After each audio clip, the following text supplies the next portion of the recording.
I've actually learnt that people don't love the fun manager. Or not for very long anyway. Hey sailors, welcome back to Cruising as Crew. My name is Lucy and today we're going to be talking about the pros and cons of being a manager on board a cruise ship. But before we start, I just want to remind you to click like and subscribe for more cruise ship content, and if you have anything in particular that you would like me to cover on these videos, then please let me know in the comments, or you can DM me over on Instagram at Cruising as Crew. But as for now, let's get into the video. So being a manager of anything is amazing. I'm manager of the fridge at home. It's a very important job.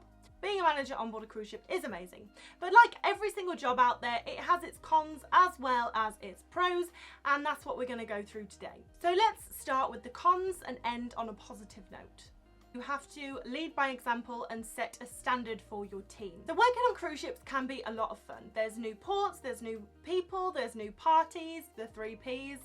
Everyone needs a chance to enjoy working on ships to its full potential, and you can't really do that as manager because you have to lead by example. Well, you don't have to, but it's preferable. So I think everyone needs to do a few contracts before they become managers so they can sow their wild ship oats, and then become manager when they want to take it a little bit more seriously. But this doesn't always happen. So I would say 90% of managers on board cruise ships have worked their way up to being a manager, but there are some people who have the luxury of just coming in at manager status, and you can really tell who has, because they don't let their managerial position stop them from having a good time. And sometimes the consequences are more severe if you are a manager and you get into trouble, because you're supposed to lead by example. So only become a manager when you are ready to take it seriously, please.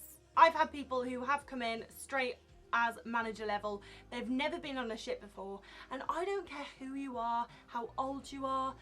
If it's your first time on a cruise ship, it's amazing. It's the most exciting thing ever, and you are going to get into trouble.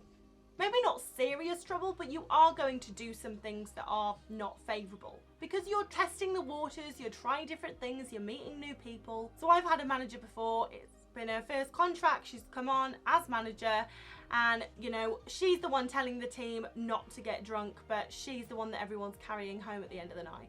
And she goes out in port and she arrives late to the ship, and just there's various other things that she did that you just can't do as a manager. She ended up getting fired because, you know, but you know what? I don't think she would have ended up getting fired if she hadn't have been a manager. Although you might think everyone loves the fun manager, I've actually learnt that people don't love the fun manager. Or not for very long anyway. But I've gone more into that in another video I have made about my Steiner managers. So if you want to know more about my managerial experience, then you can watch that video after this one. Because there really is nothing more exhausting than working for a manager who is only there to have fun. Because someone has to do the work, and if the manager's not going to do her fair share, it's going to fall on the team and you are going to be picking up the manager's slack. So that's the first con. You have to lead by example and set a standard for your team. The second con is you actually have more people to answer to. So people get this misconstrued. They think, oh, well, if I become manager, I'll have less people to answer to because my team will be answering to me. Maybe in other companies, but on a cruise ship it works very differently. So for example, the shops department, I'm just using that because that's the department that I work in. So the shops team report to the shops manager, but the shops manager has to report to their manager over at head office on land, the retail manager on board the cruise ship, and the hotel manager on board the cruise ship. So as a manager of a retail department, you actually have 3 direct managers that you have to report to, which is why you will not be able to get away with murder, because although you are a manager of a team, you have managers above you that are going to keep you in check. You are no longer one of the guys. When you become manager, people are going to treat you differently. As they should. They should treat you with respect. You are their manager. But also, you probably aren't going to be privy to a lot of the team's conversations. You might not be invited to all the parties, because who wants to party with their manager? Your manager's the one that can get you in trouble, depending on obviously what kind of manager you are. And this is why it's really important for you to make friends of the same rank. Other people that are managers of various departments. As much as we try to pretend that there isn't segregation, of course there's segregation between ranks. And because, you know, your personal life and professional life are so intertwined, it is really hard finding that balance of, you know, am I your friend? Am I your manager? So the best managers I've had are the ones that strictly keep it professional. You have to be neutral. It's like teachers, just like anyone in a higher position, you can't have your favorites. And even if you do have your favorites, which you will, you can't let it show. You have to treat the people that you don't click so well with exactly the same as you treat the people you do click well with, at least in work anyway. If there's drama between team members, you are either going to have to stay out of it or only get involved if you know that you will be able to squash it. A team leader is someone that brings everyone together, not separates everyone. So as manager, you have to try and bring everyone together. And getting involved in gossip is not something that is going to do that. And I know this sounds obvious, but there are a lot of managers out there who just can't resist. And that's why I say you need to kind of get this out of your system before you become manager. And that's not even just on a cruise ship. That's before you become manager in any company. You need to be able to have absolutely no interest in the drama, the gossip that goes on within your team, and be able to just either neutralize it or stay out of it. Being a manager, you are going to obviously have a lot more work to do than your team. So the ship is in port every day. So for example, the shops team, if you aren't a manager and you're just a shop assistant, then like myself, then you will normally be able to get off most days and explore the ports. If you are a manager, you will have to work in the evening, but also the daytime, because you will have events to plan, meetings with other managers, meetings with people in head office back on land. There's so much to do. So if you are going to work on a cruise ship to travel the world, once again, probably not the best idea to be the manager. You definitely won't be getting off the ship as often as your team because you're going to have more to do.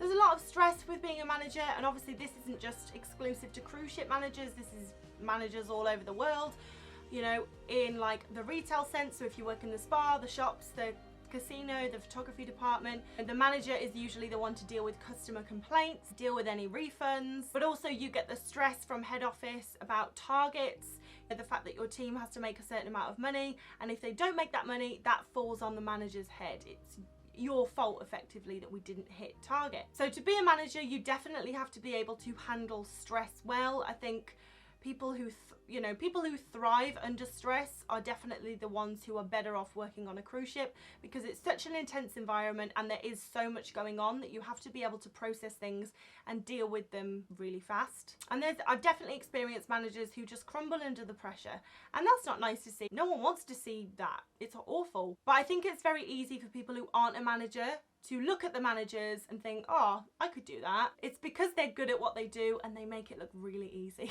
So yeah, you have to be able to deal with stress. So now moving on to the pros of being a manager. When you are a manager, you are officer status, and with that comes officer perks. For example, guest privileges. So on a cruise ship, there's obviously crew areas and passenger areas. And on some ships, crew are not allowed to go in passenger areas, or the access to passenger areas is restricted. As a manager, your access to passenger areas is definitely not as restricted as your lower ranking team members. Obviously this depends on the cruise line. If you work for like Silversea or Cunard, then you probably won't be allowed in guest areas at all, no matter what you do on board.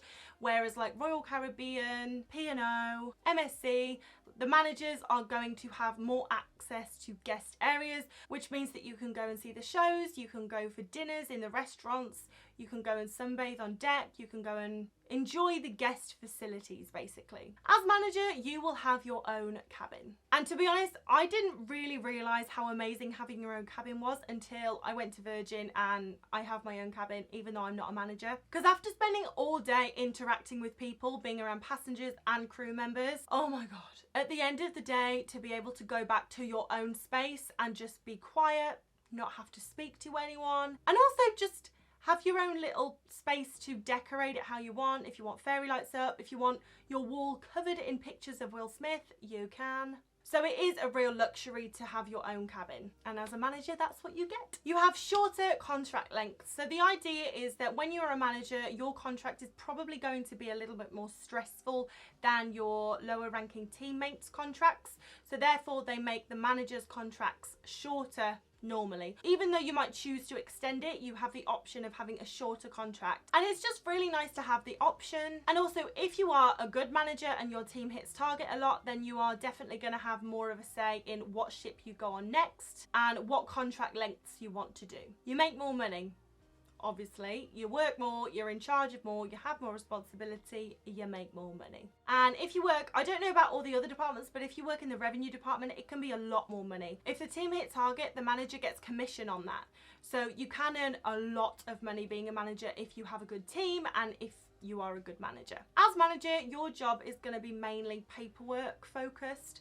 So there's going to be a lot of emails, you're going to spend a lot of time in the office, and you're going to spend less time dealing with passengers. Now, this could be a pro or a con depending on you, depending on what you like doing.